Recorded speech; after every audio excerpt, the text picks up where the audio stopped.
bagian kedua dari video perjalananku untuk kuliah. Video sebelumnya aku sempat ngomongin tentang ketolak jalur undangan atau yang sekarang namanya SNBP. Kalian bisa cek videonya, aku taruh di sini. Dan di video kali ini aku mau ngomongin tentang UTBK.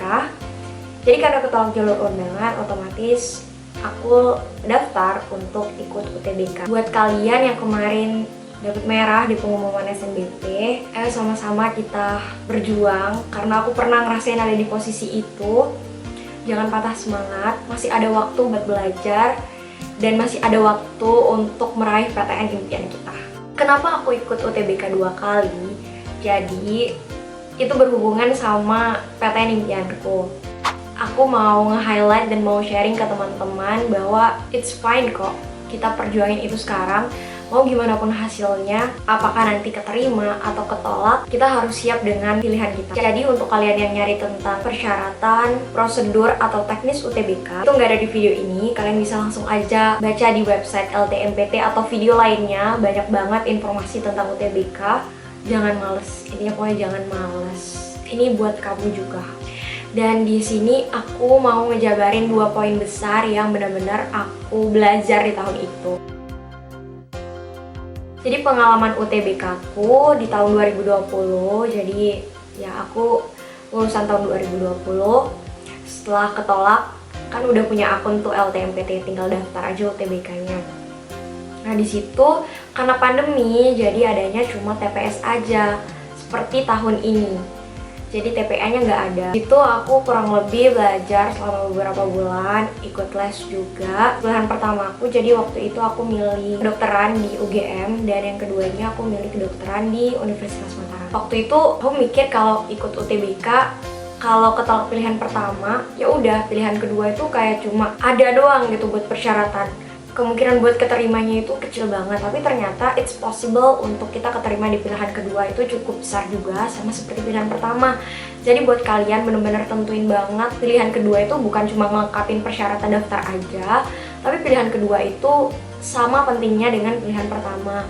Jadi usahain masukin yang bener-bener kita mau, bukan cuma ikut-ikutan atau cuma buat ngelengkapin persyaratan daftarnya aja. Jadi di tahun itu, alhamdulillah aku keterima di pilihan keduaku di kedokteran Universitas Mataram, dan akhirnya aku ngambil itu dan lanjut sampai sekarang. Tapi kenapa aku nyoba lagi UTBK tahun depan?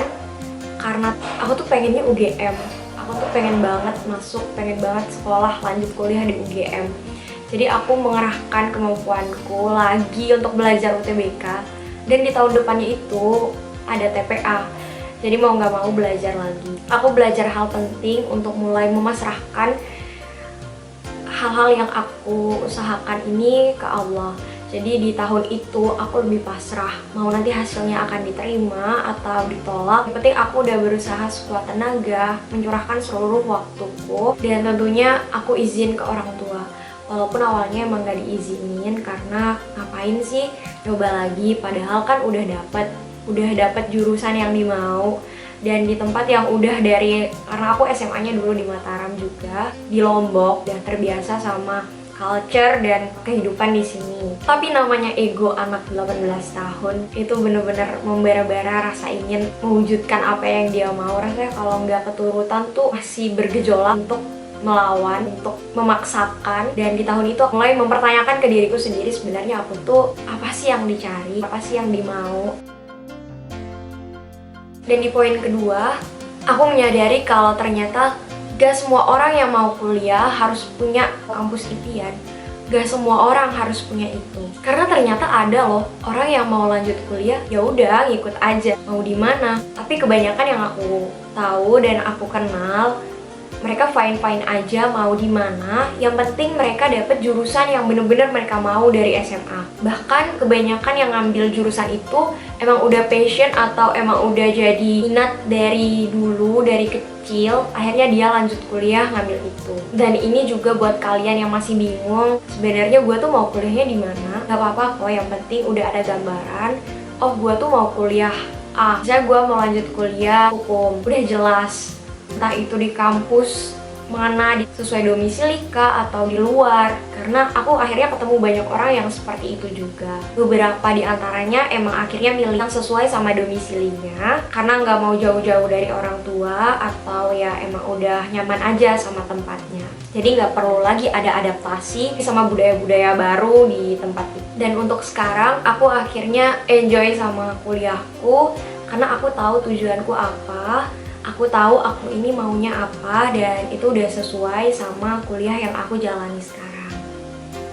Jadi kadang kalau lagi down, kalau lagi overthinking atau hampir stres, ya kita ingat lagi tujuan kita masuk ke sini apa.